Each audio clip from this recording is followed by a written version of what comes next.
كما صليت على إبراهيم وعلى آل إبراهيم إنك حميد مجيد اللهم بارك على محمد وعلى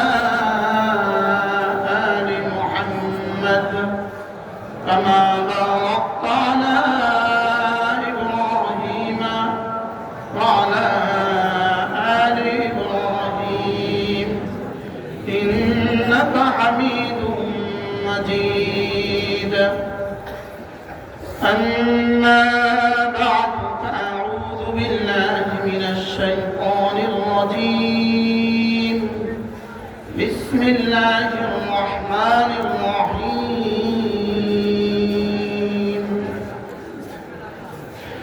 كلا إذا دكت الأرض دكا دكا وجاء ربك والملك صفا صفا وجيء يومئذ بجهنم يومئذ يتذكر الإنسان وأنى له الذكرى يقول يا ليتني قدمت لحياتي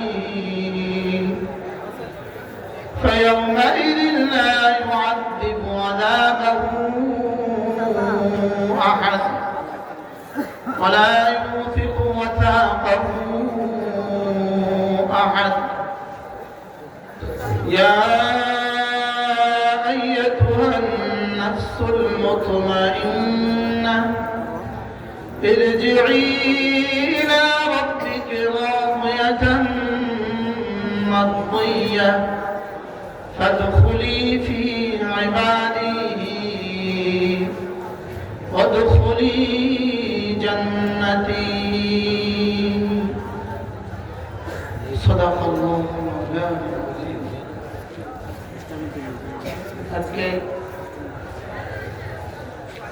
মণিপুর ইমাম কমিটি ও ব্যবসায়ীদের উদ্যোগে আয়োজিত 5 দিন ব্যাপী আজিমুশান তাফসীরুল কুরআন মাহফিলের পঞ্চম দিবস 27 ডিসেম্বর 2024 আজকের এই 5 দিন ব্যাপী তাফসীরুল কুরআন মাহফিলের সর্বশেষ অধিবেশনের শ্রদ্ধেয় সভাপতি উপস্থিত হযরত উলামায়ে কেরাম শ্রদ্ধেয় মুরব্বিয়ানে আযম আমার যুবক ভাইয়েরা পর্দার আলেম মামুনের আল্লাহ তাআলার অগণিত অসংখ্য প্রশংসা যিনি দয়া করে মেহেরবানি করে আমাকে আপনাকে 5 দিন ধরে কোরআন কারীমের নিসবতে কোরআন কারীম থেকে কিছু কথা বলার শোনার তৌফিক দান করেছেন এই জন্য বলি আলহামদুলিল্লাহ।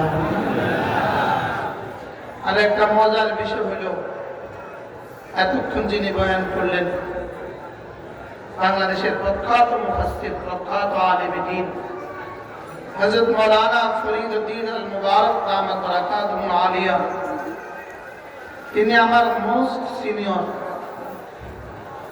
আমার তার সরাসরি সাথী, আমার সরাসরি ওস্তাদ।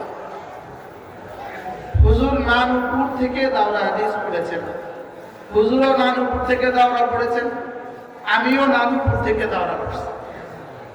আর একটু আমার পরে যিনি আজকের এই তাফসীরুল কুরআন মাহফিলের আখেরি দোয়া পরিবেশন করবেন তিনি আজকের নানুপুর মাদ্রাসার সম্মানিত মুহতামিম। আলহামদুলিল্লাহ, আলহামদুলিল্লাহ। জামিয়া ওয়াইদিয়া নানুপুর চট্টগ্রাম মাদ্রাসা ফরিদউদ্দীন আল মুবারক দামাত বারাকাতুহু তিনিও নানুপুরেরই ফারিক। আমিও আপনাদের সামনে আদনা গোলাম বসছি, আমিও নানুপুরের ফারিক।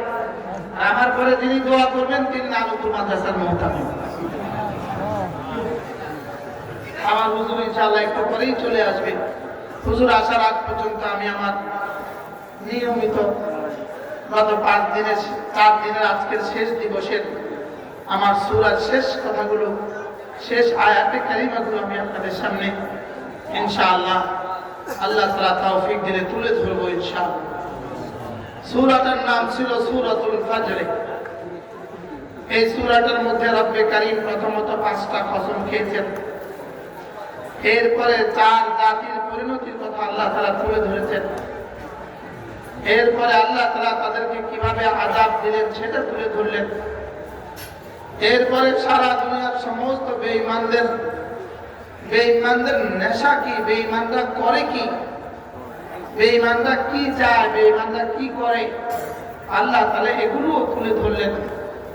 এরপর আল্লাহ তাআলা বলেন আমি সমস্ত বেঈমানদেরকে শাস্তি দিব 2 ভাগে, হয়তো দুনিয়ায় অথবা আখিরাতে, হয়তো দুনিয়াতে অথবা কি বলেন, তাহলে বেঈমানদের শাস্তি আখিরাতে নিশ্চিত, দুনিয়ায় অনিশ্চিত।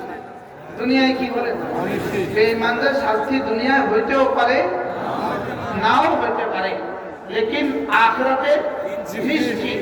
আর মুমিনদের শাস্তি দুনিয়াতেও নাও হইতে পারে, আখিরাতে নাও হইতে পারে। মুমিনদের ব্যাপারে আল্লাহ তাআলা সিদ্ধান্ত ইউআযিবু মান ইয়াশা ওয়া ইয়াগফিরু মান ইয়াশা, যাকে চান তাকে শাস্তি দিবেন আর যাকে চান তাকে মাফ করে দিবেন। আল্লাহ তাআলা যেন আমাদেরকে মাফ করে দেন।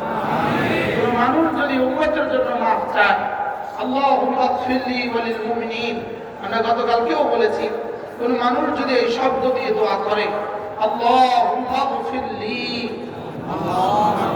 ওয়া লিল মুমিনিন, এই শব্দ দিয়ে যদি কোনো মানুষ দোয়া করে, আল্লাহ তাআলা সারা পৃথিবীতে যত মুসলমান আছে, যত মুমিনিন আছে, সকলের সমসংখ্যক নেকি আল্লাহ তাআলা ওই মুমিনকে দিয়ে দিবে।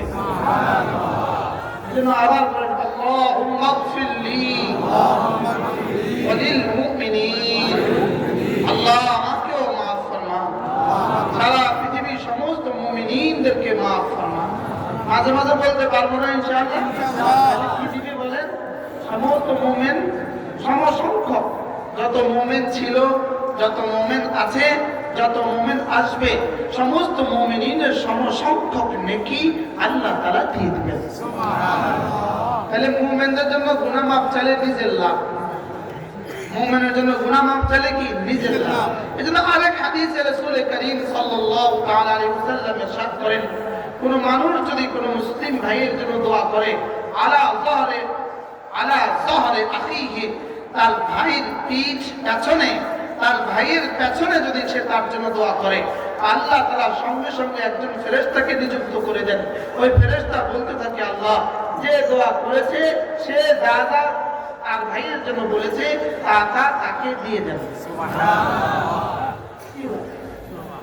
আপনার যদি কিছু লাগে তা আপনি আপনার মুসলমান ভাইয়ের জন্য দোয়া করবেন, যাদের ছেলে মেয়ে হয় না আপনি আরেকজন ঠিক করে দিবেন, আল্লাহ অমুকের ছেলে মেয়ে দান করেন, ফেরেশতা বলবে আল্লাহ তাকে দান করেন।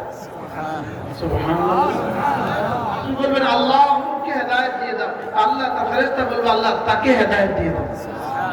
এজন্য মুমিনের জন্য দোয়া করা, মুমিনের জন্য কি করা, মুমিনের জন্য দোয়া করা। তাহলে কাফেরদের জন্য আযাব কবে নিশ্চিত, আখিরাতে কি নিশ্চিত।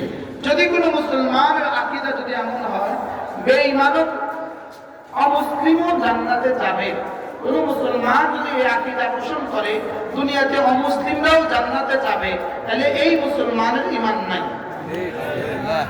কি বলছি বলেন, মডারেট মুসলিম হওয়ার কোনো সুযোগ নেই, মডারেট মুসলিম হওয়ার কি নাই, মডারেট মুসলিম হওয়ার কোনো সুযোগ নেই, আধুনিক মুসলিম হওয়ার কোনো সুযোগ নেই। কি বলছি বলেন, উনি আধুনিক সাজে, উনি আধুনিক সাজে। আমাদের 1400 বছর আগে যেটা ছিল সেটাই চির আধুনিক, সেটাই কি বলেন, সেটাই চির আধুনিক।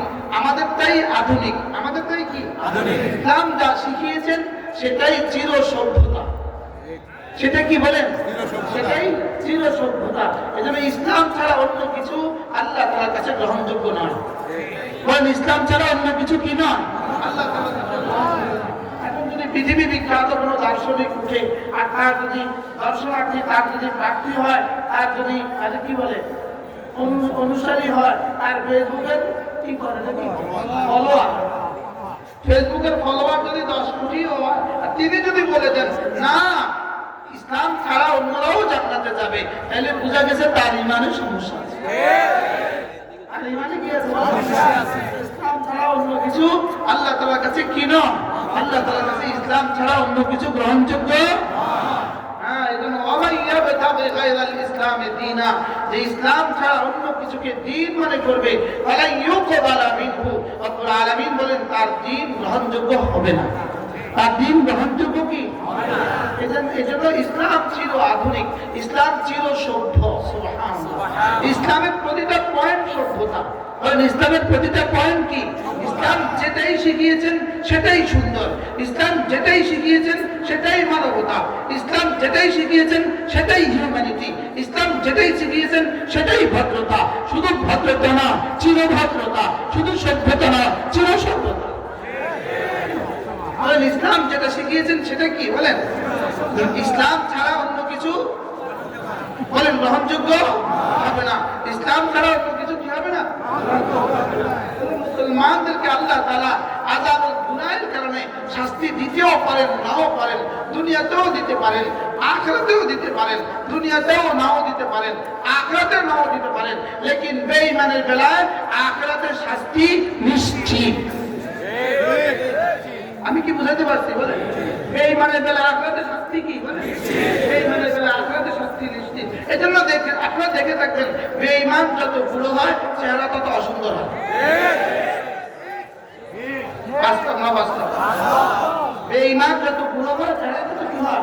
অসুন্দর হয়। বেঈমান যত বুড়ো হয় চেহারা তত অসুন্দর হয় কেন? শাইখুল হিন্দ মাহমুদুল হাসান দাওবন্দি রাহমাতুল্লাহ লিখছেন, তিনি বলেন যে বেঈমান যত বুড়ো হয় চেহারা তত অসুন্দর হয়। এজন্য বেঈমান যত বুড়ো হয় জাহান্নাম তত কাছে হয়। বেঈমান যত বুড়ো হয় জাহান্নাম তত কি হয়? কাছে হয়। আর মুমিন যত বুড়ো হয় জান্নাত তত কাছে হয়। জান্নাত তত কি হয়? কাছে হয়। মুমিন যত বুড়ো হয় জান্নাত তত কাছে হয়। বেঈমান যত বুড়ো হয় জাহান্নাম তত কি হয়? কোন যুবককে যদি সাজিয়ে গুছিয়ে শ্বশুর বাড়ি থেকে নিয়ে যাওয়া হয়, শ্বশুর বাড়ি যত কাছে হয় তার চেহারা তত ফকফক হয়। আর কাউকে যদি বেঁধে জেলখানায় নিয়ে যাওয়া হয়, জেলখানা যত কাছে হয় চেহারা তত ফ্যাকাশে হয়। জেলখানা যত কাছে হয় চেহারা তত কি হয়? বলেন চেহারা তত ফ্যাকাশে হয়। আর শ্বশুর বাড়ি যত কাছে হয়, এজন্য মুমিন যত বুড়ো হয় তত জান্নাত কাছে হয়। আর বেঈমান যত বুড়ো হয় তত জাহান্নাম কি হয়?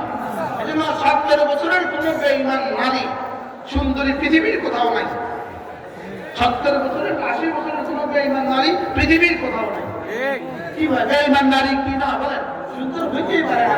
আর 80 বছর হয় যত বুড়ো হয় তত বানরের মতো হয়। বেঈমান যত বুড়ো হয় তত বানরের মতো হয়। আর মুমিন যত বুড়ো হয় তত চাঁদের মতো হয়। মুমিন যত বুড়ো হয় তত কি হয়? বলেন তত চাঁদের মতো হয়। কারণ অল্প পরেই তার চেহারা চাঁদের মতো হবে। অল্প পরেই তার চেহারা কি হবে? বলেন চাঁদের মতো হবে। এই জন্য আল্লাহ তাআলা মেহেরবানি করে এই আকীদার ব্যাপারে আমাদেরকে স্বচ্ছ ধারণার তৌফিক দান করেন যে ইসলাম ছাড়া অন্য কিছু আল্লাহর কাছে গ্রহণযোগ্য হবে না। কি বলছি? বলেন বলেন বলেন ইসলাম ছাড়া অন্য কিছু আল্লাহর কাছে কি হবে না? ইসলাম ছাড়া নাজাতের আর কোনো ফর্মুলা নাই, ঈমান ছাড়া নাজাতের আর কোনো ফর্মুলা নাই, কোরআন ছাড়া শান্তির আর কোনো ফর্মুলা নাই, ইসলাম ছাড়া সুখের আর কোনো ফর্মুলা নাই। শান্তি শান্তি বলে যত চিৎকারই করবা, শান্তি শুধু দূরেই সরবে। শান্তি শুধু কি করবে? বলেন শান্তি শুধু দূরেই সরবে। জুলাই আগস্ট বিপ্লবের পরে এই মুহূর্তে আমরা খুব শান্তিতে আছি।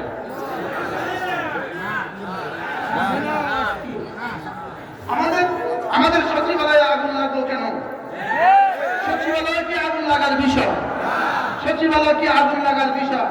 তাইলে বোঝা গেছে মূলত আমরা শান্তিতে নাই। আমরা কি নাই? বলেন বলেন আমরা শান্তিতে নাই। বোঝা গেল ইসলাম ছাড়া শান্তির আর কোনো ফর্মুলা নাই। ইসলাম ছাড়া শান্তির আর কোনো কি নাই? একটার পর একটা ট্র্যাজেডি ঘটিয়ে ঘটিয়ে ঘটিয়ে ঘটিয়ে শুধুই আমাদেরকে অশান্ত করার চেষ্টা করছে। বাকি আমাদেরকে অশান্ত করার চেষ্টা, আরো শান্তি বাড়বে, আরো শান্তি বাড়বে, আরো শান্তি বাড়বে, আরো শান্তি বাড়বে, যদি না ইসলামের দিকে ফিরে না আসে। কি বলছি?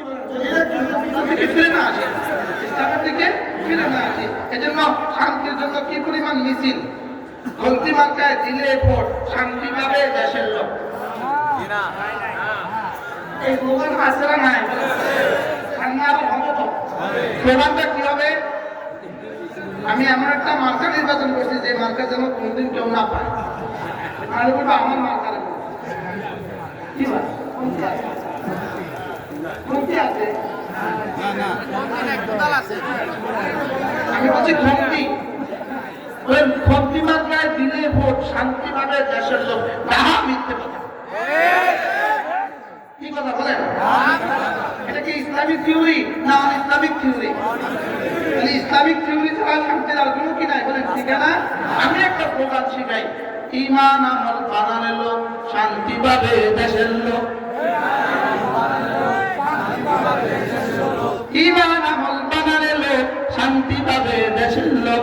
ইমান আমল, ইমান আমল, ইমান আমল, ইমান আমল। কতবার বলা দরকার? যতবার বললে শান্তি আসে ততবার বলা দরকার। কতবার বলা দরকার? শান্তি মার্কায় দিলে ভোট, শান্তি পাবে দেশের লোক। আপনি এই স্লোগানটা যারা দেয় বা দিচ্ছে, যারা দিবে, এটা কতবার বলে? ফেরেশতা কি বলে জানেন? ফেরেশতা কি বলে? আমার মনে হয় ফেরেশতা কি বলে, আল্লাহ ও কি করে আমি তো বুঝি না। আল্লাহ কি বলতেছে আমি তো বুঝি না। আল্লাহ কত নাম্বার দিতাম, এখানে দিতাম না এখানে দিতাম। আল্লাহ তো থ্রোক জাহান্নাম লিখে দিয়েছে।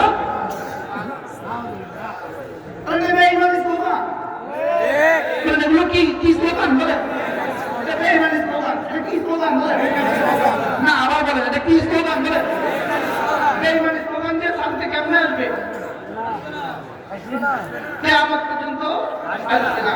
আর আমি আমার তাফসীরের শেষ আয়াতগুলোতে ফিরে যাব, অল্প সময় আছে, ফিরে যাব আমি। ঈমান ছাড়া আর ইসলাম ছাড়া অন্য কিছুতে এই জাতির শান্তি হবে না। এই আকাশের নিচে, এই জমিনের নিচে, এই ভূখণ্ডে, আমাদের বাংলাদেশ মানচিত্রে এখনো যে পরিমাণ আখেরি সুখের ঠিকানা যে পরিমাণ বাকি আছে, আমাদের সামনে আখেরি সুখ যেটা আছে, এটা শুধুই আমাদের মাদ্রাসাগুলোর বরকতে, মসজিদের বরকতে, এই তাফসীর মাহফিলগুলোর বরকতে আর জিকিরের মজলিসগুলোর বরকতে। আর না, এটা থাকার কথা ছিল না। যে দেশে সচিবালয় নিরাপদ নয়, ও দেশে আপনার বাড়ি নিরাপদ হবে কেন? এদেশে সচিবালয় কি নয়?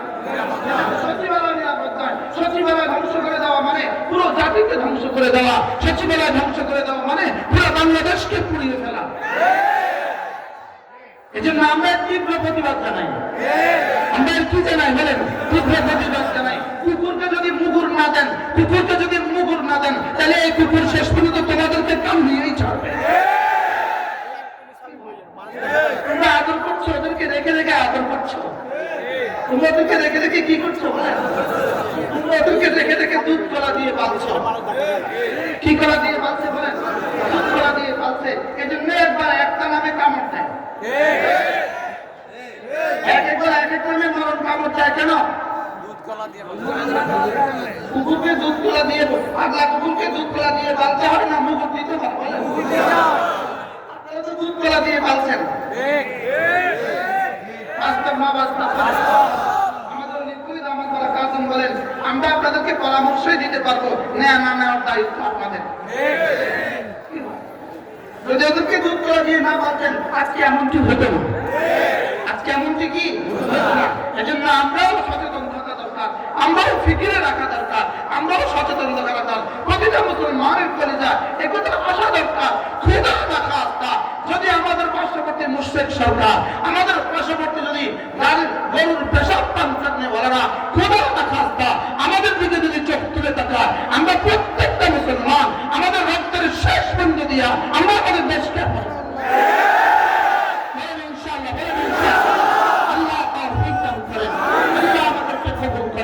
আমরা আমাদের জীবনের শেষ বিন্দু দিয়া আমরা আমাদের দেশ রক্ষা করবো ইনশাআল্লাহ। যদি এ জাতির উপরে কোনো টাকাতে হানা দেয়, তখন আমরা ভেদাভেদ থাকবো না, তখন আমরা ভেদাভেদ ভুলে যাবো, তখন আমরা এক অভিন্ন হয়ে ইনশাআল্লাহ ভারতের আগ্রাসনের মোকাবেলা আমরা দাঁড়াবোই দাঁড়াবো। আল্লাহ তাওফীক দান করেন।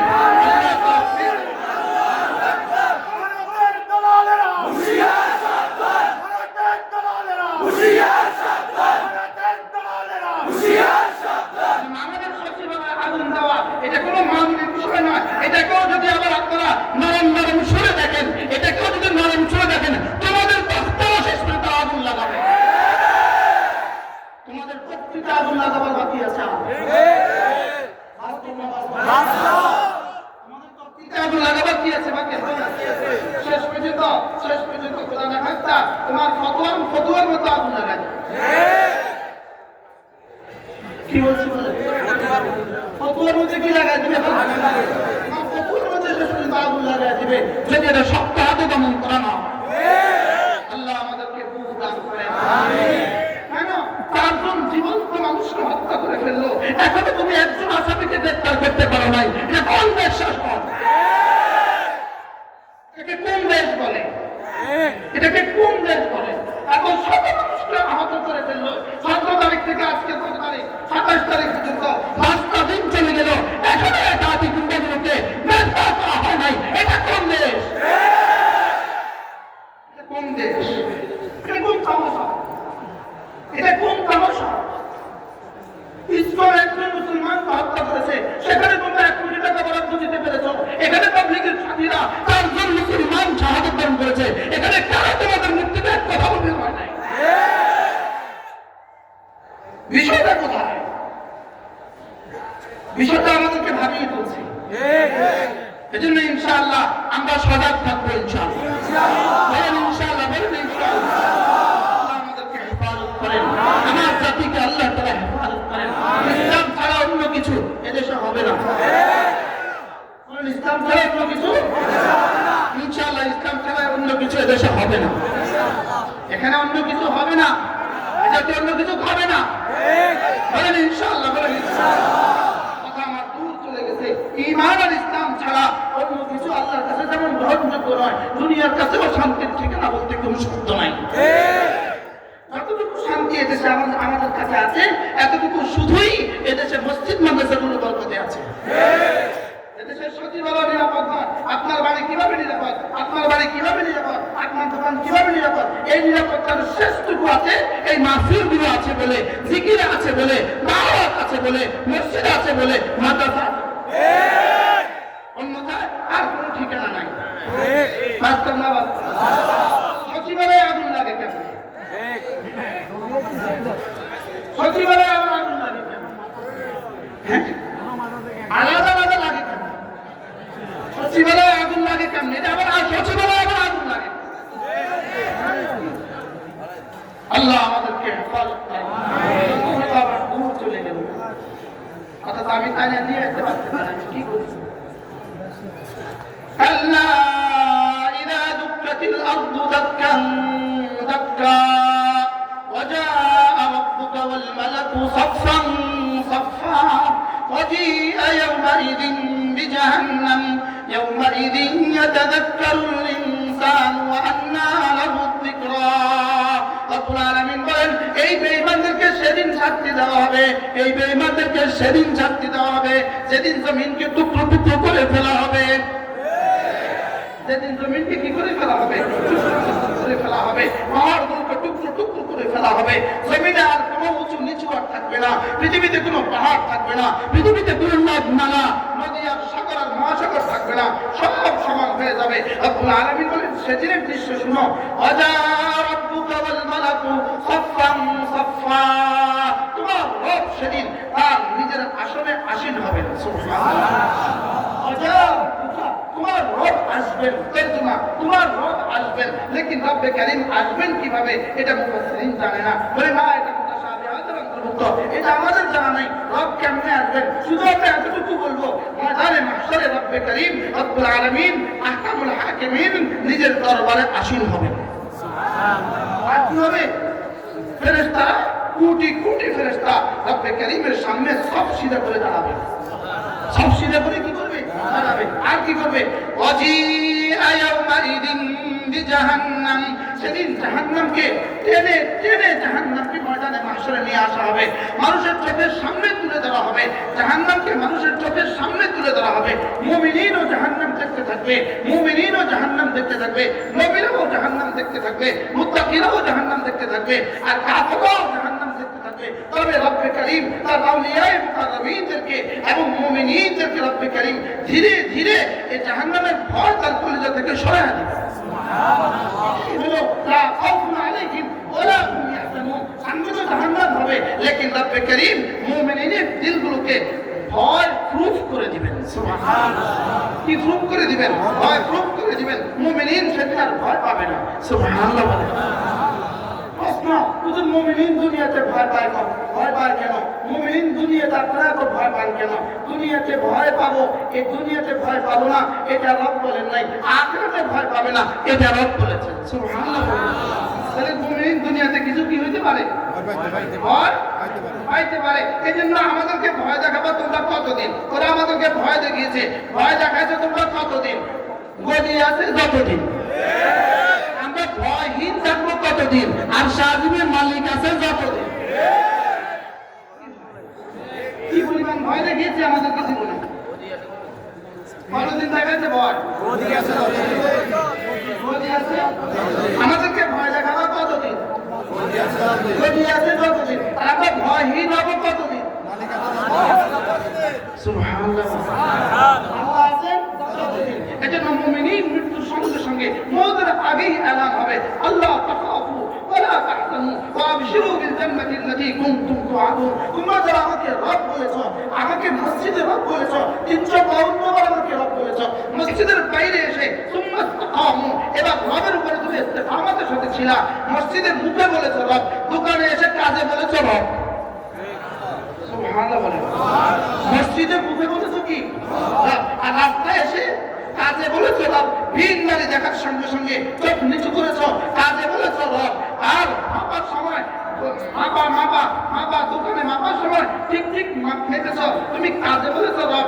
মুখে বলেছো মসজিদে, বাজারে বলেছো কাজে, মুখে বলেছো মসজিদে, কাজে বলেছো দোকানে। সুবহানাল্লাহ। আল্লাহ তাআলা বলবেন লা আল্লাহ তাখাফু ওয়ালা তাহজানু। দুনিয়াতে অনেক ভয় পেয়েছো, যাও আর ভয় নাই। কেমন হবে ইনশাআল্লাহ? এই এলান শুনলে কেমন হবে ইনশাআল্লাহ? আল্লাহ আমাদেরকে এই এলান শোনা দেন। আমাদেরকে কি এই এলান শোনা দেন? আমাদেরকে যাদেরকে এই পরিমাণ ভয় দেখানো হয়েছে, ইনশাআল্লাহ রব্বে কারীম ইনশাআল্লাহ আছিলেই বলবেন যাও আর ভয় নাই।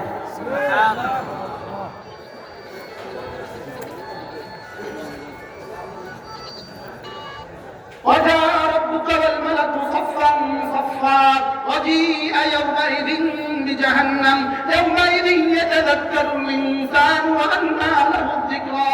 সেদিন মানুষ সব মনে করবে, জীবনে যত কর্ম করেছে সব তার মনে পড়বে। আল্লাহ তাআলা বলবেন এখন আর মনে করে কোনো লাভ নাই, এখন আর বুঝে কোনো লাভ নাই, এখন আর বুঝে কোনো কি নাই। এবার মানুষ কি বলবে? ইয়াকুলু ইয়া লাইতানি আক্তামতু লিহায়াতি। মানুষ বলবে হায়, এই দিনের জন্য আমি যদি কিছু পাঠাতে পারতাম, এই দিনের জন্য আমি যদি কিছু কি পাঠাতে পারতাম। এজন্য নিয়ত বানান, আজ থেকে ওই দিনের জন্য কমপক্ষে প্রতিদিন 100 বার কালেমা তৈয়বা পড়বেন ইনশাআল্লাহ। লা ইলাহা ইল্লাল্লাহ, লা ইলাহা ইল্লাল্লাহ, লা ইলাহা ইল্লাল্লাহ, লা ইলাহা ইল্লাল্লাহ। এরপরে ইনশাআল্লাহ এরপরে আজ থেকে 5 ওয়াক্ত নামাজ জামাতের সাথে পড়বেই পড়বে ইনশাআল্লাহ। বলেন ইনশাআল্লাহ। আল্লাহ তৌফিক দান করেন। আল্লাহ হাজার হাজার মুসলমান রব্বে কারীম আমরা ওয়াদা করছি মাওলায়ে কারীম আজ থেকে আর নামাজ ছাড়বো না। আপনি আমাদেরকে 5 ওয়াক্ত নামাজ জামাতের সাথে পড়ার তৌফিক দান করেন। এবার আল্লাহ তাআলা মুমিনদের জন্য এলান শোনাবেন, ইয়া আইয়াতুহান নাফসুল মুতমাইন্না। হে ওই মানুষগুলো যারা না আমাকে মেনে নিয়েছো, আমাকে মাবুদ হিসাবে বেলা চু ছাড়া কোনো কালাম ছাড়া আমাকে মেনে নিয়েছো, আমার রাসূলকে রাসূল হিসাবে কোনো কালাম ছাড়া মেনে নিয়েছো, আমার নামাজ, আমার দেওয়া রোজা, আমার দেওয়া হজ, আমার দেওয়া যাকাত, আমার দেওয়া পর্দা, আমার দেওয়া প্রতিটি বিধি বিধানকে যারা দিল থেকে বিনা কেচি বাক্যে কোনো বাক্য ব্যয় ছাড়া বিলকুল ইত্মিনানের সাথে যে আমার সমস্ত সিদ্ধান্তগুলোকে মেনে নিয়েছ, রব্বে কারীম বলবেন হে নফসে মুতমাইন্না, শোনো শোনো শোনো, ইরজিই ইলা রাব্বিকে, যাও আজকে তোমার রবের কাছে ফিরে যাও। ইরজিই ইলা রাব্বিকে, তোমার রবের কাছে ফিরে যাও। কিভাবে ফিরবা? রাদিয়াতাম মারদিয়া। এতদিন তুমি ছিলে আমাকে রাজি, তুমি ছিলে আমাকে নিয়ে রাজি, আজকে আমি তোমাকে করে দিব রাজি। এতদিন তুমি আমার হুকুম নিয়ে রাজি ছিলা, আজকে আমি তোমাকে জান্নাতের নিয়ামত দিয়ে রাজি করে দিব। এতদিন ছিলে তুমি রাজি, এতদিন ছিলে তুমি আমাকে করেছো রাজি, এখন আমি করে দিব তোমাকে রাজি। তাহলে কাকে আল্লাহ তাআলা রাজি করে দিবেন? এবার আল্লাহ তাআলা বলবেন যাও যাও যাও মাদিয়াতাম মাদিয়া, এবার বলবেন আদখুলি ফি ইবাদি, যাও যাদেরকে ভালোবেসে বেশে দ্বীন শিখেছো, যাদেরকে দেখে দেখে তুমি দ্বীন শিখছো, ওই দ্বীনদার মানুষগুলোর সাথে, নবীদের সাথে, সাহাবাদের সাথে, তাবেঈদের সাথে, তাবেঈদের সাথে, আউলিয়া মুকাররবিনদের সাথে, সিদ্দিকীনদের সাথে, যাও তাদের সাথে মিলে জান্নাতে চলে যাও। আমরা আউলিয়া মুকাররবিনদের সাথে মিলবো, উলামায়ে সালেহিনদের সাথে মিলবো, না খুনিদের সাথে মিলবো, এটা ভাবা দরকার। বলেন খুনিদের সাথে না আউলিয়া মুকাররবিনদের সাথে? উলামায়ে কেরামদের সাথে মিলবো না খুনিদের সাথে মিলবো? এজন্য এত হাজার লক্ষ লক্ষ মানুষ প্রত্যেকে নিয়ত করেন আজ থেকে কোনো না কোনো আলেমে দ্বীনকে মহব্বত